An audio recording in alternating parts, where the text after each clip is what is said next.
Hello, welcome to Daz and Wargaming. You've joined us for another episode of Behind the Brush Deep Dive this time.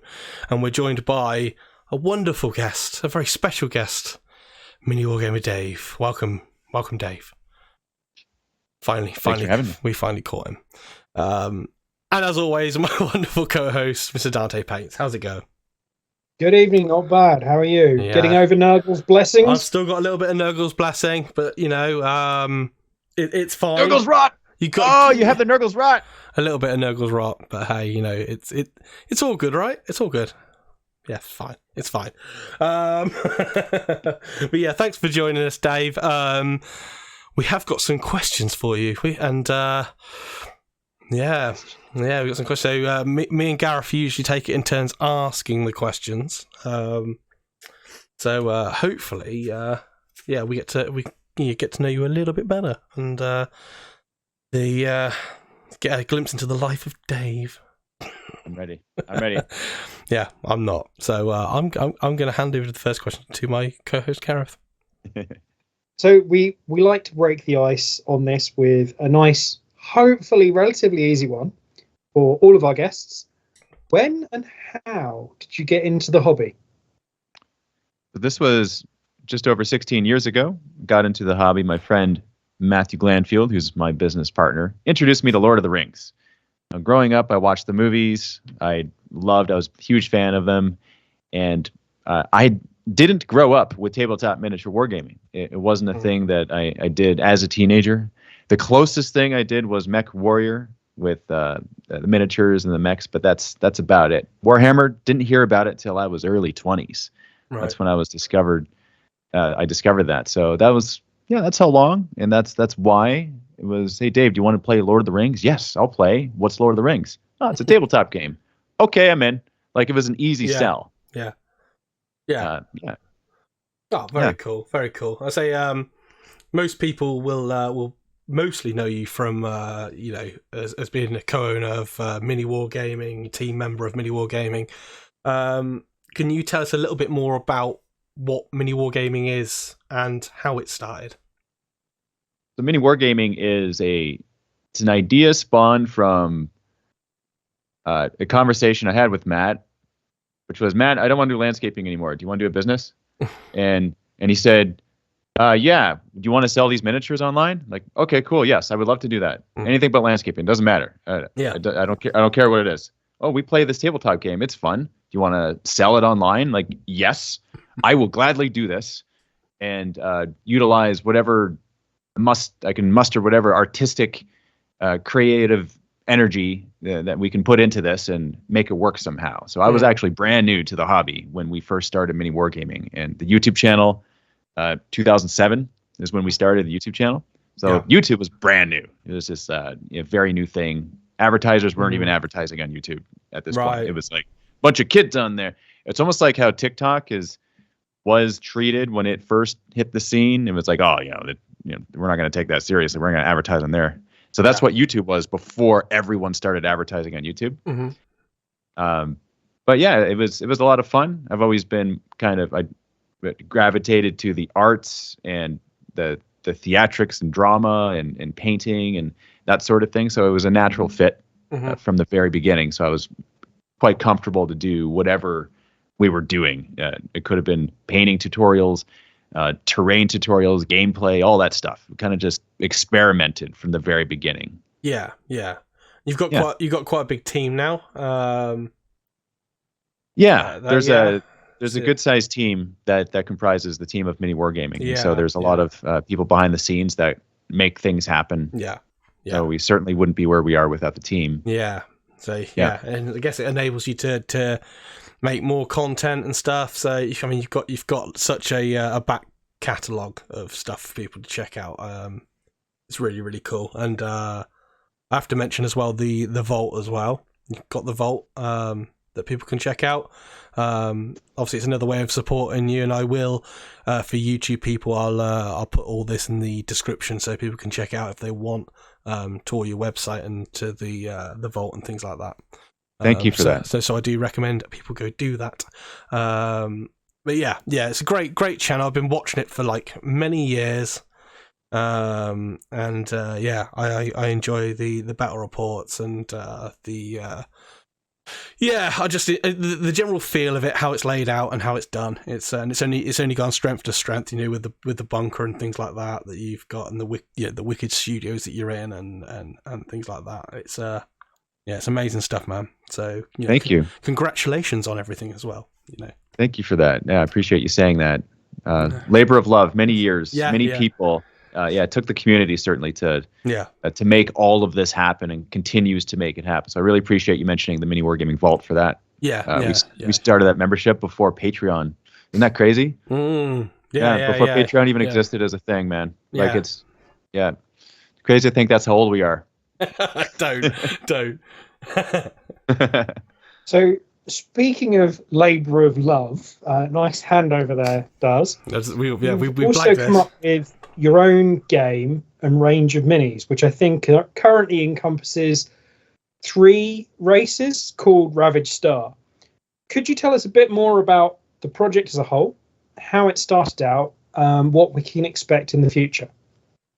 Thank you for that too. By the way, I'm super biased, man. Like everything that you're asking me is directed to me and is about things I'm working on. So I super appreciate these questions. Yeah, man. This whole thing is about you, man. This is I graciously accept the gift of chaos this is, and I will embrace it all. And to answer your question, it's Ravaged Star is a tabletop miniature war game that we, Mini Wargaming, are developing. So we're developing the rules for it, the gameplay, the art, and the sculpts. That's done by a team of artists. That's a combination of iDemo Games and working with Lazy Squire Games to make all the assets for it, and the lore as well. And the lore extends to the community because it falls on us, Mini Wargaming, to kind of cultivate that as well. So there's many facets to it, and we're kind of, we're a content creator channel, right? So we make content, so that we're diving into game creation,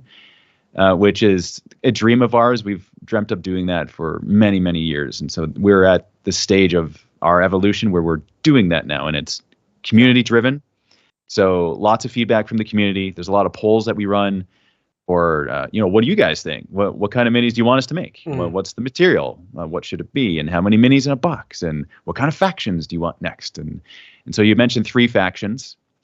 There's the Veil Touched, which are the mutated, chaotically infused super soldiers, which are space explorers that went beyond the veil, which is a shimmering wall, kind of like this mystical wall on this planet. And it was, don't go beyond the veil. You don't want to go there. That's super dangerous. And so, Lord Davicus, who is my character in the lore of Ravaged Star, he's super curious about things. So he has a propensity to kind of rebel a little bit about like, oh, we can't go in there. Well, why can't we go in there? Tell me why we can't. I want to go in there. Let's just go there. It's fine. It'll be good.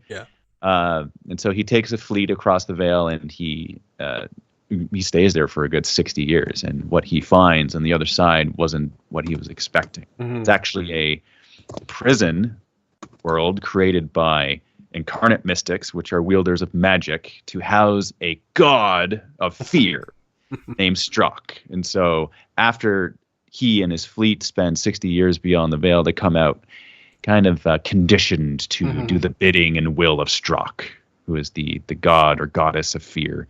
Strzok manifests himself or herself in whatever your greatest fear is. Right. So that's what Strzok is. And there's gods and aspects that exist in Ravaged Star. There's 8 in total. Right. That's happenstance. That wasn't because I feel a certain way about the number 8 for of course. For corn reasons, but that's happenstance.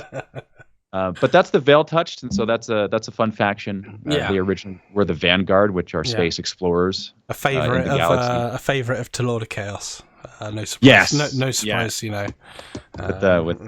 With Ash, and I've seen some of his chaotically inspired paint jobs and so forth. And then there's also the Gorkog and the Amari. Now the Gorkog are the space bugs. And so that was very much Matt. So Matt, he loves bugs, man. He loves Xenos. Like Starship Troopers versus humans. Like that's where his mind goes. He loves Tyranids. He loves StarCraft. He loves that kind of aesthetic. And so that was the second faction that we developed.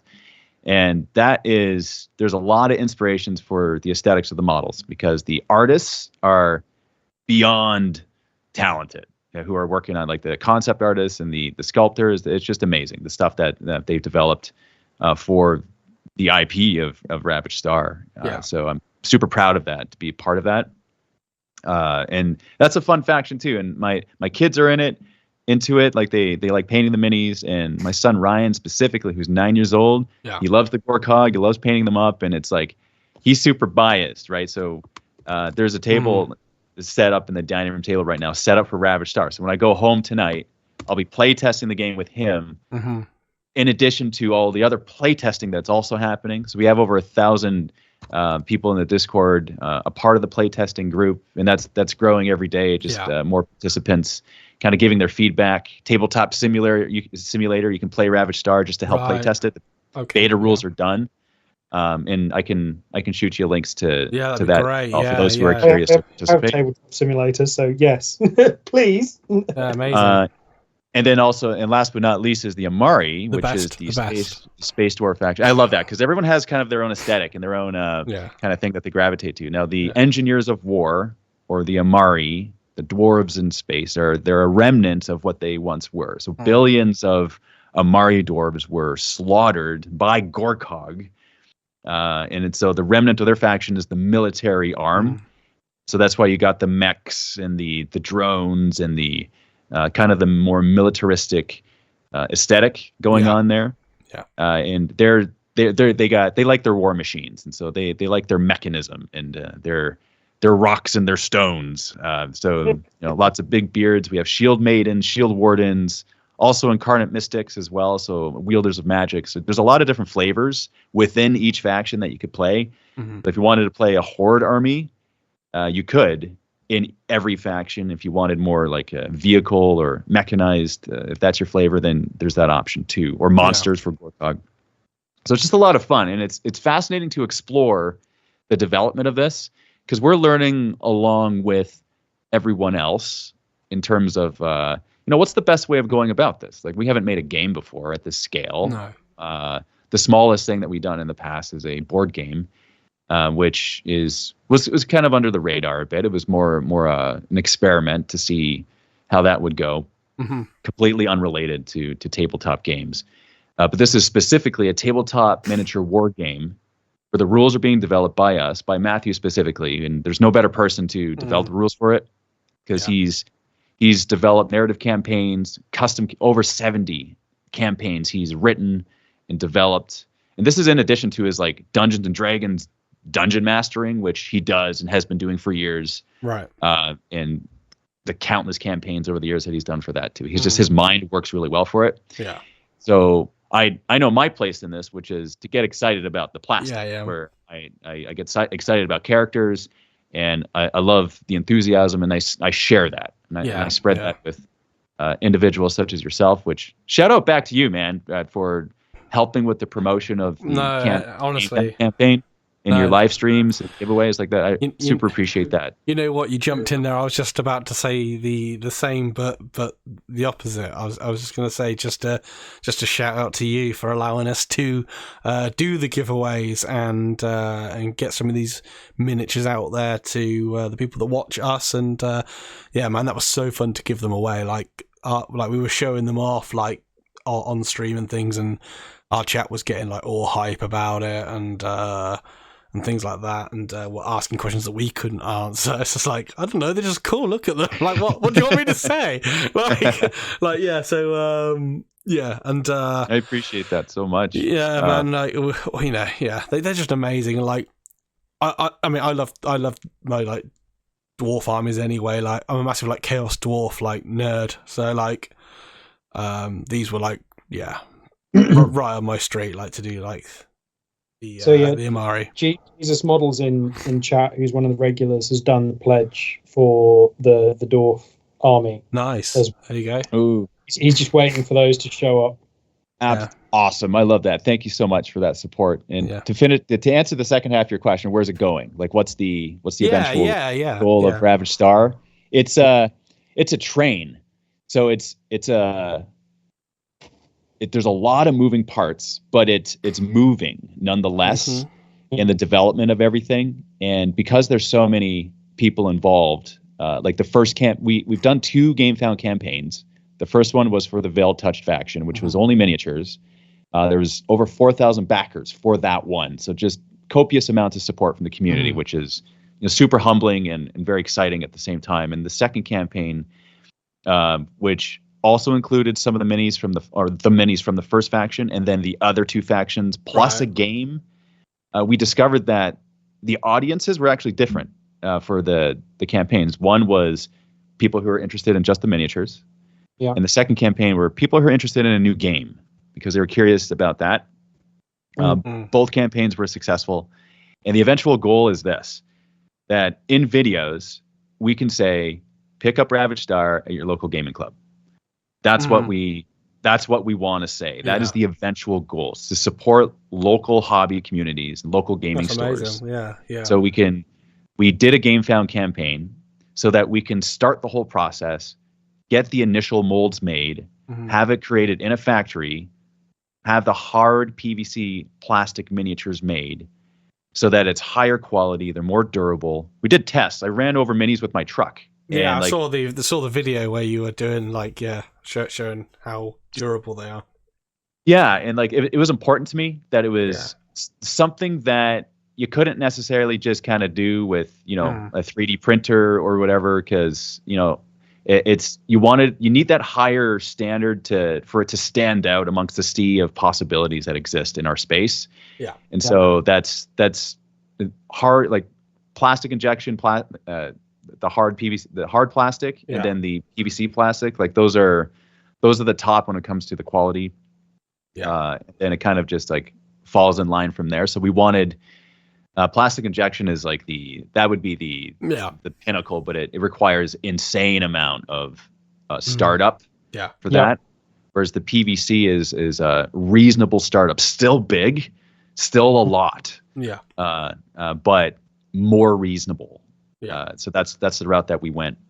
And pick it up in your local gaming store. Right now, the late pledge is open on the GameFound campaign for the miniatures and the game itself. So people can still back and support the initial development of the molds and the creation of the first round of products. Right. But after that, it's pick it up in your local gaming store. So that's not an official thing yet because it's not in distribution as of yet. Yeah. But that is the eventual goal. Yeah. Because that's it. Like how fun would it be if there's a random because as you said at the beginning, right? Like to bounce around and travel a lot. It'd be so cool. Like this is a dream of mine. A personal dream of mine is to call up a gaming store that I happen to be close geographically to and say, hey, man, I'll be around in these dates. Do you want to do a Ravaged Star game, get together, whatever it is? Yeah. There's a bunch of prizes I can bring. Let's have some fun together. Let's do that in-person thing. And then the minis are already sold in the store. And so it's just a way to cultivate that in-person experience to help support local gaming clubs and gaming stores as well. And that's it. Like that's the dream. And then we promote it all by making battery ports for it. And then we send out minis and to creators such as yourself to help kind of get people used to the visual and see what's available out there. Yeah, for sure. And I'm sure you'll get there. I think Daz and I can think of 2 local stores that we would suggest. Yeah, definitely. We'll sort it out. But yes, that's Ravaged Star anyway, and any links that Dave's got, I will also include those in the description for those YouTube peoples watching it over there to go and check out. But for those that obviously follow you on Instagram and things like that, you'll see that you've got quite a few minis in your collection, quite a lot. Couple. I was just going to ask that, what has been your favourite thing to paint so far, and what would you like to paint in the future if you haven't already painted everything? So, are you talking about out of all the minis I've ever painted? I guess. I mean, However you want to answer, really. It could be for whatever Okay, reason, or yeah. You know, it's interesting because it feels incredibly self-serving to say this, but it is the number one mini that comes to my mind, and that's Lord Davicus from Ravaged Star, because it's rare that is like, how often does that happen? Exactly. Is that a thing that you're able to do? And it's a very surreal experience to do that. So yeah, that would be. It meant a lot because it wasn't just painting the mini; it's what it represented, and it represented like this is symbolic of all the hard work and time and the effort that's gone into making this thing that many people can experience. And so it just, it hit me pretty hard, actually. It meant a lot to me. So that was Lord Davicus. No, yeah, that's a great answer, yeah. Yeah. But then also Corn Berserkers. Like I gotta jump back to like my number one love. Just call. Which is Chaos Space Marines. It's the World Eaters, man. It's painting up Berserkers, like getting that, like you're never gonna take the corn out of me. Like, and so it's you mentioned a big collection, specifically I'm sure you're talking about the Chaos Space Marines. That's the one. Which, I've met other individuals who have substantial, like the crazy sized collections in our space, and I kind of realized that collecting itself is a hobby in addition to painting minis, playing games, converting, like kind of doing all the rest, like, but the actual collecting of them is also, I mean, that first and foremost, we're collectors. If we're a player, we're a collector first. If we're a painter, we're a collector first.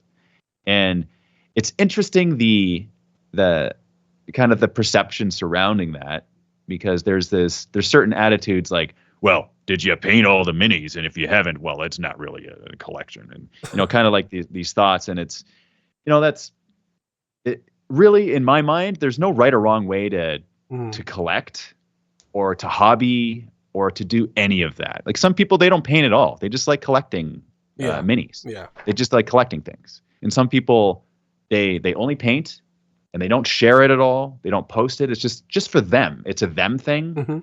It's a very individualized thing. So with the collection, it's important that as much as it's my collection, it's only my collection because you helped me do it. Mm-hmm. Like, you watch videos, there's ad revenue that goes towards that, which goes to the support of Miniwargaming, which goes to the acquisition of miniatures. So it is it's mirrored back to that, because that's a fact. Without the community, without the Vault members specifically, without just people watching the videos, I wouldn't have the army. Like we wouldn't have the armies here. So I view it very much as this is our collection. Yeah, right. This is what we've done. That's fair. Is there any miniature that you haven't painted yet that you really want to, though? Let's see. Okay, let's stick with the GW line. Okay. Yeah. Let's go with a. I would paint Fulgrim. I would. Yeah. Yeah. Okay. Yeah, I would switch gears a bit, and I would kind of try some stuff up and experimenting with some airbrushes. So which one? Because there's 2 Fulgrim models at the moment. That's fair. No, I would do the newer one. The snaky one. The snaky one. Yeah. I would try some of that. And also, man, I got to give a shout out to Xerxes, to his Alpha Legion, his Omegon's Wrath movement, because there's a lot of really cool conversions that are Alpha Legion inspired, Alpha Legion Dark Angels inspired, like heck, Alpha Legion anything inspired with his cool effects that he does. So I'd paint one of those up for sure. Yeah. That's fair enough. There you go. So, a question that we have very similar answers on from a lot of people, funnily enough. What is your favourite thing about the hobby? The easy checkmate for me is this right now, is the interaction with people, interaction with the community. Because being an extrovert is just like, it's effortless. Talking about the stuff, it's just, it doesn't even matter really what we're talking about. It's all enjoyment. Like, we're talking about painting minis. Which one would you paint? Which one have you painted? Which one? What are your plans for this? And all those little micro discussions are just, that's my favorite part. And so that's certainly amplified by going to conventions such as UK Games Expo, where I got to see you in person, and or just randomly bumping into you at a Warhammer store. Or like Adepticon soon in a couple of weeks. We're going to that, and Nova Open in the summertime. Like there's a bunch of different conventions, and those are like, it's hard to sleep at those ones. That would be my favorite bit. It's just interacting with the community and getting to know people, meeting people. Yeah, and that is the common answer, and I'm kind of glad when people say it. I mean, not that there's a wrong answer to that, because it's a very personal thing, but I enjoy the fact that is the most common answer, because the fact that it's common, people think it's a bit of a cop out by saying it, but like to me, it just emphasizes that the hobby's going in the right direction. It's in a good place, and if everybody's saying that the community is their favorite thing, then it's like what an awesome thing to be a part of, So yeah, that fills me with great joy when someone says the community. It was interesting in the Tottenham Court Road store, because I know the staff in there from going in there quite regularly, and I was chatting with them, and the gentleman out of the two that were in the store when you came in, he turned around to me and said, "Somebody's out there with a really big camera," and then you appeared, and that's when I just turned around and I was like, "Hang about, hi Dave." I know why the camera's here now. I'm not going to talk about mine and Dave's first interaction. But when that evening you went over to Wayland Games, I had a couple of the people that were down at Wayland Games. They hadn't seen the photo, didn't know where I'd been, and they then turned around and said, like, "Oh, we've got Dave coming down to Wayland Games. Do you want to come down?" And I'm like, he'll think I'm stalking him if I turn up that evening. You could just say it was the other way around. Dave's stalking you. That's true. The Eye of Terror sees all. I believe that. What are you doing here? That's funny. I came here for a game of Dystopian Wars. No, well, I will say, like, I remember the UK Games Expo is when I bumped into Dave in person. And like, I think I caught you like walking from cosplay to the Wayland Games area, and you're like, "Can we walk and talk, because I need to like change my shirt?" I'm like, "Okay." And I'm like, "Oh yeah, Daz Wargaming." I was like, "Daz Moore who?" I was like, just have a dice." Can I have a photo? No, that's where that photo came from. I was like, okay. Busy man. Glad you stopped me though, man. Lord of the What last night, Daz? Sorry? You said Lord of the What last night about Lord of the Rings. Oh yeah. we didn't talk about that. That was just a wind up. Let's not go down there. But the Forge of Mars. Yeah, that's perfect timing. He's got a massive army too of Titans. It's insane. Nice. Oh no. Yeah, I know Lee quite well. I saw him up at Warhammer World for the anniversary event at the weekend. Sweet. But so you've been in the hobby for quite a while. You've been doing your content creation for a while as well. Do you have any advice for anyone that's looking to get into the hobby or content creating? So in the hobby, the advice would be rule of cool. Do what you think looks cool, and it'll just inspire you to do more of it. Because rules of editions change. And so if you like something because it's powerful, it may not be powerful next week, next month, next year. So go for the aesthetic, because that'll speak to you. And then once you discover the aesthetic that speaks to you, then learn about the lore, because then it'll really resonate with you. So I think that's why I gravitate to Chaos so much. It's just like, I love the look of it. I didn't even know, when I first discovered it, I saw spikies on these awesome looking armored dudes. And I was like, yeah, that's cool looking. All right, I want to read stuff on them. And so dove in, and then sure enough, rules change over the editions. And so that part is like, it doesn't matter to me if it's competitive, not competitive, whatever, because that all changes. That's variable. But the cool factor that's constant is the look of it and the feel of it. So that would be my advice for hobbying and getting into the hobby. Yeah. And for content creation, I would say ask yourself why you're doing it. Right. And really define that before you start. That'll help direct that'll help your decision-making process big time. Mm-hmm. So if you don't know why you're making it, then you could spend a lot of time kind of not knowing what you're doing. Right. So ask yourself why. Why are you doing it? Is it to just as an outlet, just to have some fun, just to be creative? Cool. That's a fantastic why to do it. If you're doing it to start a side hustle and maybe make some extra income to help support your hobby, also a fantastic reason.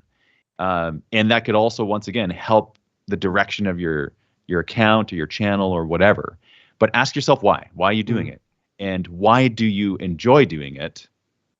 And try to do as much of that as possible, because then it becomes effortless. Then it becomes something you can't turn off. Yeah. Yeah. Some great advice. And I'll go away and think about why I'm doing this. I need to go and rethink well, I constantly ask, why am I doing this? I get hyped to it, so that's my answer. There we go. Sorry, I have to turn everything into a joke. I'm sorry. Hey, the levity is good. No, it's all good. I suspect this one is possibly one of the ones that is one of the ones that you've looked at and gone, oh, that's quite a nice question. I hope it is. Do you have your own hobby hero or someone who particularly inspires you, other than Daz? Yeah, apart from let's say, because Lucario in the chat said, apart from this awesome channel, who has been one of your favourite collaborations in the hobby to work with? So it kind of links into that, I guess. Yeah, so kind of a two-part question there. Yeah. Okay. So, I thought about that question, and there was a person that kept on coming up, and I was like, you know what? I guess that's the answer. So the answer is Matt. So my hobby hero is Matt, business partner, because I grew up with Matt. I've known him since I was 5. Right. I'm turning 40 this year, man. That's many years of knowing a single human for time on this blue ball. So it's like that's significant. And I just thought about like kind of my life and where I am, what I'm doing, and it just is a massive part of that is because of Matt. So yeah, that's for sure. That's like, it became an obvious answer. It's like, well, of course it's Matt. Yeah. And of course. And I like that, because I've never been asked that and answered that way. Right. So okay. I appreciate the question. There you go. What was the second part of the question? The collaboration? So Lucario in our chat says, who has been one of your favorite collaborations in the hobby to work with? Other than yourself, of course. Well, that's what he says. Yeah, but I mean, let's not beat around that bush. That's just. I mean, let's rule out the obvious answer. So not us.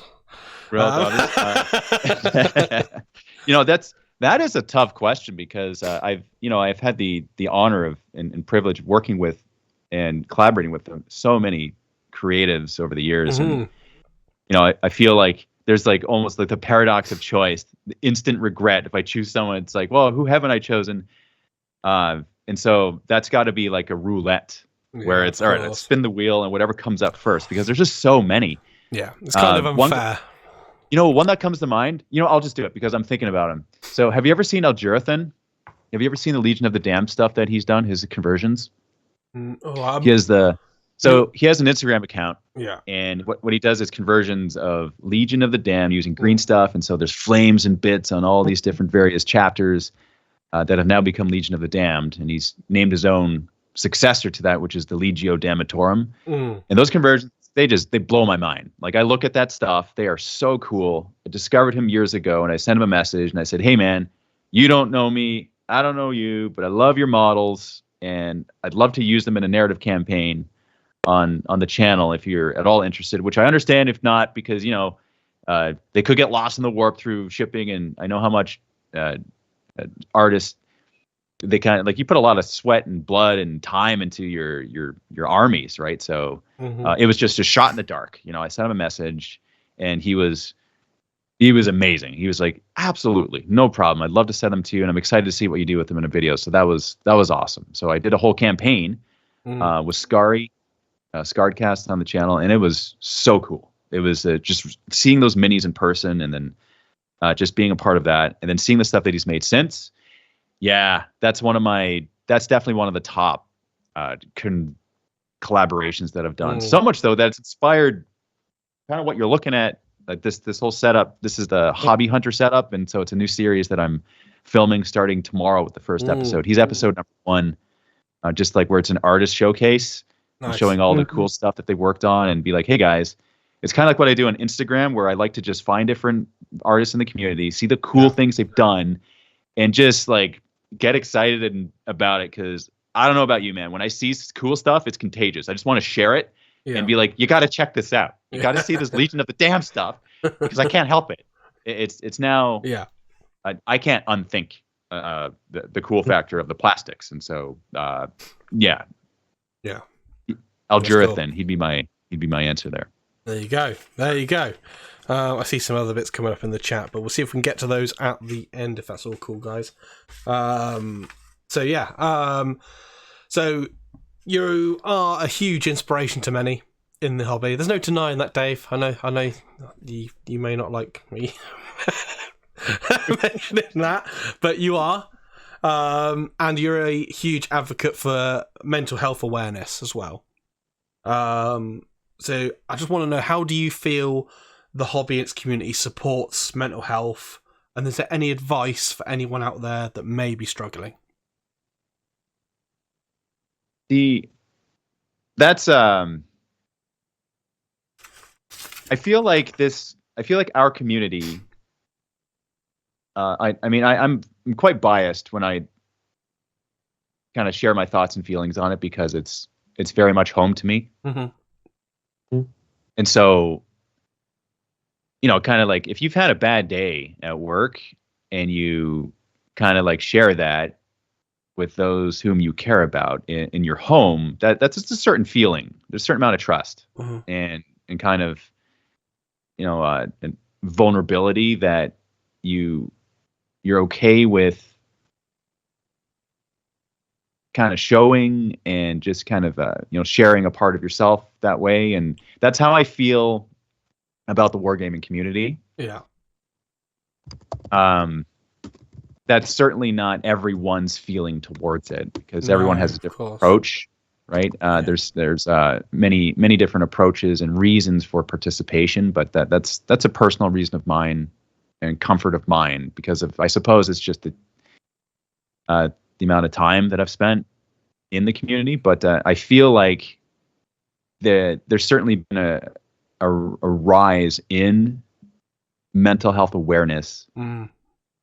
And perhaps that's a bit of a Dunning-Kruger effect, because recently, I want to say the past couple of years or so, or even less actually, where I've kind of opened up about my own struggles, my own personal struggles with it, with being diagnosed with bipolar and having ADHD, and kind of just like being real about that, not necessarily hiding it or demonizing it, but just like, dude, man, like that's been a thing since I was a teenager. And it's really, I like to see it as it's like any advice that I could give. Like I'm no professional. I'm not trained at all to say really anything of weight that I would consider like this is what you should do and whatever. It's more so just me. I'm sharing my feelings and my thoughts about it, and that's kind of when you share your opinion about something, it needs to be understood that it's taken as such. Like these are my thoughts and feelings. And my thoughts and feelings are, it's healthy for me to not demonize those things and to just accept it as, one of a trillion things that makes whatever me is me. And it's been a lot healthier for me to just approach it that way, as opposed to kind of hiding it, or like putting conscious effort towards masking the fact that this is what it is. And there was a lot of kind of weight lifted off and a lot of freedom felt just by changing my mindset towards it, towards the whole thing as whatever the dark cloud it could possibly be or has been in the past. I like to call it the maelstrom of war. Like we're in the maelstrom of war all the time. We don't escape it necessarily, right? but we can warp travel through it, and we can, there's certain destinations we could stop at, and people we can meet up with and talk to and make plans for where we're going within the maelstrom of war. Yeah. And I think it's, finding those allies within the community has been incredibly cathartic and beneficial and healthy. Mm. Yeah. I think though as well, like in our hobby community, that we have, I think that it's not just in the hobby community, but I can only really reference to that.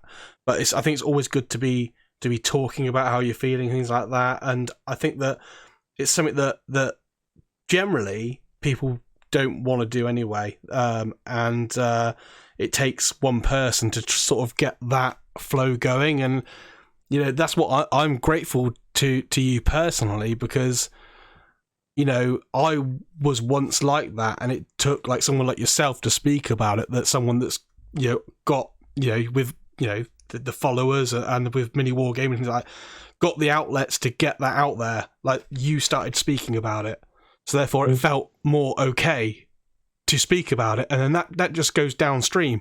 Do you know what I mean? Like, I talk about it, and then maybe people that follow me will start talking about it, and things like that. So it just takes one person to kickstart it off, and I felt that you were one of the people that pioneered that. People start talking about it seriously and being vocal about it in the hobby. So, thank you very much for that. I echo the sentiment, and I got to give I got to give shout out to Winters SEO, because he's been vocal and open about his what he goes through as well, and his own personal maelstrom of war. And so that has certainly inspired me to do something similar, because it's something that I've wanted to do for years. Yeah. And I've had this kind of desire to share and be open, but it was never I guess the timing wasn't really there. No. I wasn't, didn't feel like that I could. Mm-hmm. Yeah. And that was it was all in my own head. Yeah, of course. Yeah. Yeah, I mean, I saw, I think, was it Adepticon when you did a video, quite a long video last year, while you were at one of the events, but it was interspersed with doing like some of the cosplay stuff and stuff like that. But the other one that I watched through was the one you did with Stephen Box on it. Because, I mean, I know that Stephen Box has set aside his own time to speak to people that have been struggling. And obviously those people, when they've spoken to me, they've said in some respects they wouldn't be in the hobby, they wouldn't be in the mental place they are in, because Stephen didn't take, because of Stephen taking the time to speak to them about it. Yeah. That's true. It's true. Yeah. He's another champion. Definitely. For sure. Definitely. Absolutely. Definitely. And like I say, I don't think we've done one for a little while now, but we used to do like a regular thing where it's like a mental health in the hobby type streams and stuff. I think I'll start bringing them back now. I'm getting more of a schedule, but they were super helpful for me, as well as like people in the community, just to come and chat about this sort of stuff. So I might start those up again. But yeah, we'll watch this space, I guess. Yeah. I don't know. Pass over to Gareth. Pass over to Gareth. What hobbies do you have outside of wargaming? Changing track slightly. It's golf, isn't it? That's a fun one. Golf, yeah. Let's Have see. to What spoil is a it? good walk. Hobbies, man. I like to move. Honestly, like, I don't consider myself an athlete or anything like that, but I do like to move. So whatever it is, any sort of game, you name it. If you want to play catch with a baseball or badminton, or with if you want to kick around a football, or I like that kind of activity. Even just going on a walk or a run or a jog or a challenge, like that type of stuff, I would consider that a hobby, because it's not something that takes up a lot of time, but it is something I enjoy and that I gauge in. And I would have to say my number one love for anything that could be considered a hobby would definitely be movies. So man, I love movies. Like if wargaming didn't exist, I would probably still be a YouTuber that had a YouTube channel dedicated to movies, where I would talk about characters. I would talk about the movies that I like. I would do video essays on stories and all of that stuff, and just get excited about that and kind of redirect that energy towards that. But yeah, even movie making as well. Movie making is certainly a hobby that I've dabbled with in a very, very small way. But short films or anything like that is like, that'll instantly pique my interest. If you are a filmmaker and you're in our space and you want to work on a project, it's my ears are open, and I'm instantly curious to know what kind of ideas and thoughts you have towards all that stuff. Wargaming Dave TV series. I mean, I wouldn't say no to that. I mean, I'm kind of like, I've accepted the fact that whatever I do for the rest of my perceived time here, once again on this blue ball, if it involves being involved in some sort of content, whether it's on YouTube or on some sort of other platform, I'm going to say yes, because I love it. I love it so much. I love it. Like I said before, there was drama, like theatrical interest when I was in school growing up, and so it's a natural. It feels very natural to be involved in that. Yeah. So I guess on to the very last question for the Behind the Brush segment of this is what are your aspirations for the future, and what can people expect to see from you? Ooh, it's a big one. Aspirations for the future? I mean, just more skulls.